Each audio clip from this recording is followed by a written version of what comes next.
കഴിഞ്ഞ ദിവസം മോഹൻലാലിന്റെ എപ്പിസോഡ് ഉണ്ടല്ലോ ബിഗ് ബോസിൽ. അതിൽ മോഹൻലാൽ മറ്റേ ലക്ഷ്മിനെ ഭയങ്കരമായിട്ട് വഴക്ക് പറയുന്നത് കേട്ടായിരുന്നു.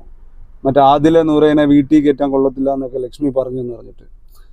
ഇതിൽ ഫസ്റ്റ് ഓഫ് ഓൾ ഈ ഒരു ഇത്രയും വലിയൊരു ഷോയിൽ ഈ LGBTQ അല്ലെങ്കിൽ ഹോമോസെക്ഷുവാലിറ്റിയുടെ സംഭവത്തിനെ ഇത്രയധികം പ്രൊമോട്ട് ചെയ്യുന്നത് തന്നെ വലിയൊരു തെറ്റാണ്. കാരണം ഇപ്പോഴത്തെ അതായത് ചെറുപ്പത്തിലുള്ള പിള്ളേരൊക്കെ ഈ ഷോ കാണുന്നുണ്ടെങ്കിൽ ഇവിടെ ഏറ്റവും വലിയ പ്രശ്നം നടക്കുന്നത് എന്താണെന്നറിയോ? ഇത് നോർമലൈസ് ചെയ്യാൻ നോക്കിക്കൊണ്ടിരിക്കുക. ഒരു സെക്സ്വൽ അട്രാക്ഷൻ എന്ന് പറയുമ്പോഴത്തേക്ക് ഒരു ആണും പെണ്ണും ഇല്ലെങ്കിൽ പെണ്ണാണും അങ്ങനെ തന്നെ, അതാണ് ശരിക്കും പറഞ്ഞ ഒരു നോർമലൈസേഷൻ എന്ന് പറയുന്നത്. പക്ഷെ ഒരു ആണും ഒരു പെണ്ണും എന്ന് പറയുന്ന ഇതിനെ നോർമലൈസേഷൻ ചെയ്യുമ്പം എന്താ സംഭവിക്കുന്നത് വെച്ചാൽ, ഇപ്പോഴത്തെ ജനറേഷനിലെ കൊച്ചു പിള്ളേരൊക്കെ ഈ ഷോ ഒക്കെ കാണുന്നുണ്ടെങ്കിൽ, ഇല്ലെങ്കിൽ ഇതിനെ പ്രൊമോട്ട് ചെയ്യുന്ന ഒരുപാട് വീഡിയോസോ ഇല്ലെങ്കിൽ മൂവീസോ എന്തെങ്കിലുമൊക്കെ ഈ പിള്ളേരൊക്കെ കാണുമ്പോൾ അവർക്കിത് എന്താന്നുള്ളൊരു കൗതുകം വരും. പിന്നെ അവരുടെ ക്യാരക്ടർ ഇതായി പോകും. ബേസിക്കലി ഹോമോസെക്ഷുവാലിറ്റി എന്ന് പറഞ്ഞൊരു സംഭവം 99% മെൻ്റലി ഉള്ള ആ ഒരു മാറ്റങ്ങളാണ്, അല്ലാതെ ഫിസിക്കലി അവർക്കൊരു മാറ്റം ഉണ്ടാവില്ല. എനിക്ക് പരിചയമുള്ള 2-3 ഫ്രണ്ട്സ് ഉണ്ട്, അവർ പോലും ഈ ഹോമോസെക്ഷുവാലിറ്റി അവർ വിചാരിച്ചിരുന്ന, എൻ്റെ ഒരു ഫ്രണ്ട് ഉണ്ടായിരുന്നു, പുള്ളിക്കാരൻ പെണ്ണാണെന്ന് വിചാരിച്ചു, പോയി സർജറി ഒക്കെ ചെയ്ത് വന്നിട്ട് പിന്നെ അത് ഭയങ്കര കഷ്ടപ്പാടാണ്. ആ സർജറി എന്ന് പറയുമ്പം സർജറിയിൽ തന്നെ ഒരുപാട് പ്രശ്നങ്ങളുണ്ട്. കാരണം വീട്ടുകാരുടെ സമ്മതം ഇല്ലാതെ ഇങ്ങനെ ഒരു സർജറി ചെയ്യാന്നുള്ള ലീഗൽ ഇതുണ്ട്, അത് തന്നെ തെറ്റാണ്. ഇങ്ങനെ ഒരു സർജറി ചെയ്യുമ്പോൾ വീട്ടുകാരെ പെർമിഷൻ വേണം, അങ്ങനെ വേണം നമ്മുടെ ഈ ഇതിൽ കൊണ്ടുവരാൻ. ഓക്കെ, അപ്പോൾ എൻ്റെ ഫ്രണ്ടിൻ്റെ കാര്യം പറഞ്ഞപ്പോൾ അവൻ പെണ്ണാണെന്ന് വിചാരിച്ചിരുന്നു, അവൻ പോയി സർജറി ഒക്കെ ചെയ്ത് ഒരുപാട് ബുദ്ധിമുട്ടൊക്കെ അനുഭവിച്ചു. പിന്നീട് മനസ്സിലായി അതൊരു തോന്നലായിരുന്നു എന്നുള്ളത്. കാരണം പിന്നീട് അവന് മനസ്സിലായി അവൻ്റെ എന്താ പറയുക, വളർന്നു വന്ന സാഹചര്യം കാര്യം അങ്ങനെ, ബട്ട് അവൻ ആക്ച്വലി ആണായിട്ട് തന്നെയാണ് വരുന്നത്. ഇതിൽ 99% ഈ ആൾക്കാർ വളർന്നു വരുന്ന സാഹചര്യം അനുസരിച്ചാണ് ഇതിങ്ങനെ മാറുന്നത്. നമ്മളിതിങ്ങനെ പ്രൊമോട്ട് ചെയ്യുമ്പം ഇപ്പോഴത്തെ പിള്ളേരൊക്കെ ഇത് വീണ്ടും എന്താ സംഭവിക്കുക, ഇപ്പം നമ്മുടെ വീട്ടിൽ തന്നെ ഒരു കൊച്ചുണ്ടെന്ന് വെച്ചോ, ഒരു പെൺകൊച്ചോ ഒരു ആൺകൊച്ചോ ഉണ്ടെന്ന് വെച്ചോ, ഇങ്ങനത്തെ പ്രോഗ്രാമൊക്കെ കാണുമ്പം ആ കൊച്ചു തന്നെ ചോദിക്കുന്നില്ല, എന്താ ആ പെണ്ണും തമ്മിൽ എന്താ ഇത് ലവ് എന്നൊക്കെ പറയുന്നത്, എന്ത് സംഭവം ചോദിക്കുമ്പോഴത്തേക്ക് അത് പെണ്ണും അങ്ങനെ പ്രേമിക്കാം, ഇങ്ങനെ ഒരു നോർമലൈസേഷൻ നമുക്ക് അവർക്ക് പറഞ്ഞു കൊടുക്കുമ്പം അവരുടെ മണ്ടയിൽ കയറുന്നത് എന്തായിരിക്കും? എനിക്കും പുറത്തു പോയ പെണ്ണിനെയും സ്നേഹിക്കാം എന്നുള്ളൊരു മെൻറ്റാലിറ്റി ആയിരിക്കും ആദ്യം വരുന്നത്. അതും ഏറ്റവും ചെറുപ്പത്തിൽ നമുക്ക് കിട്ടുന്ന ഒരു ഒബ്സർവേഷൻ ഉണ്ടല്ലോ, അത് പിന്നെ പോത്തേ ഇല്ല.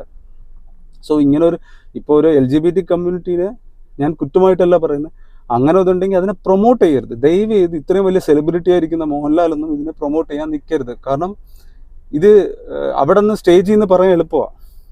അവർക്കൊരു കുട്ടി ഉണ്ടാകുമ്പം ആ കുട്ടിക്ക് ഇങ്ങനെ ഒരു പ്രശ്നം ഉണ്ടെന്ന് അറിയുമ്പോൾ വീട്ടുകാരുടെ വിഷമം ഉണ്ടല്ലോ, അത് ശരിക്കും ആവശ്യമില്ലാത്ത വിഷമമാണ്. കാരണം അത് ഓൾറെഡി എന്താ പറയുക, ഇങ്ങനെ സമൂഹത്തിൽ ഇങ്ങനെ പബ്ലിസൈസ് ചെയ്തുകൊണ്ടിരിക്കുക ഇതൊരു നോർമലാണെന്ന്.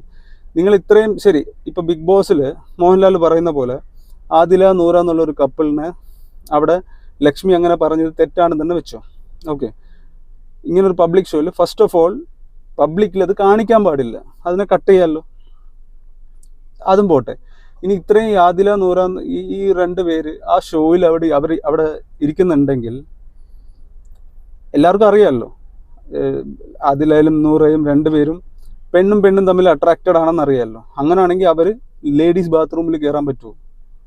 അവർ ഓൾറെഡി പെണ്ണുമായിട്ട് അട്രാക്റ്റഡ് ആണ്, ഗേൾസുമായിട്ട് അട്രാക്റ്റഡ് ആണെന്നാണല്ലോ ഈ ലെസ്ബിയൻസ് എന്ന് പറയുന്നത്. അപ്പോൾ അവർ ഏത് വാഷ്റൂമിൽ കയറും? ഇല്ലെങ്കിൽ അവിടെ നിന്ന് അവർ കിടന്ന് ഉറങ്ങുന്നത് ലേഡീസിൻ്റെ കൂടെ ആയിരിക്കണോ? അവിടെ ഒരേ റൂമിൽ, ഇല്ലെങ്കിൽ ഡ്രസ് ചേഞ്ച് ചെയ്യുമ്പം ലേഡീസ് ഉള്ള സ്ഥലത്ത് അവർക്ക് ഡ്രസ് ചേഞ്ച് ചെയ്യാൻ പോകും. ഇങ്ങനെയൊക്കെ പ്രശ്നമുണ്ട്.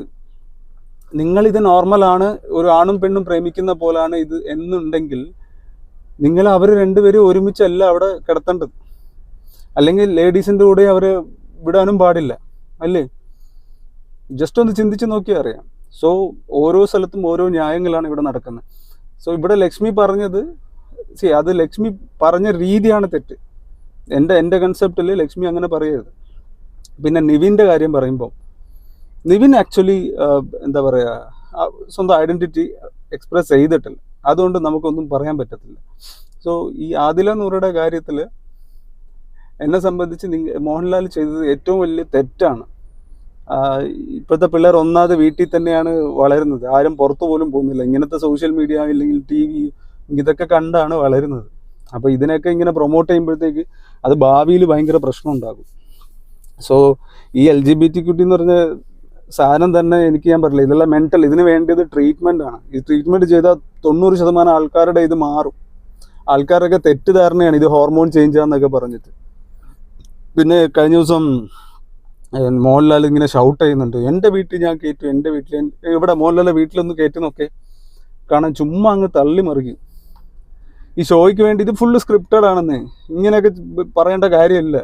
ഇത് മറ്റേ ആ ഒരു ഷോയുടെ റേറ്റിംഗ് കൂട്ടാൻ വേണ്ടിയും ആ ഷോയുടെ ഇത് ഭയങ്കര പബ്ലിസൈസ് ചെയ്യാൻ വേണ്ടിയും പിന്നെ LGBTQ പ്രൊമോട്ട് ചെയ്യാൻ വേണ്ടിയും ചെയ്യുന്ന ഒരു പരിപാടിയാണ്. എത്ര മെൻ്റലി എല്ലാവരും സിക്കാവുന്നുണ്ട്. എല്ലാവരും ഇപ്പം ഇത് നോർമലൈസ് ആകുമ്പോഴത്തേക്ക് എല്ലാവരും വിചാരം എന്തോ ഈ ഹോമോസെക്ഷുവാലിറ്റി ഭയങ്കര നോർമലാന്നുള്ള രീതിയിൽ അവസാനം അങ്ങനെ ആയിപ്പോവും. ഇത് ആക്ച്വലി നമ്മുടെ നേച്ചറിന് തന്നെ അഗെയിൻസ്റ്റാണ്.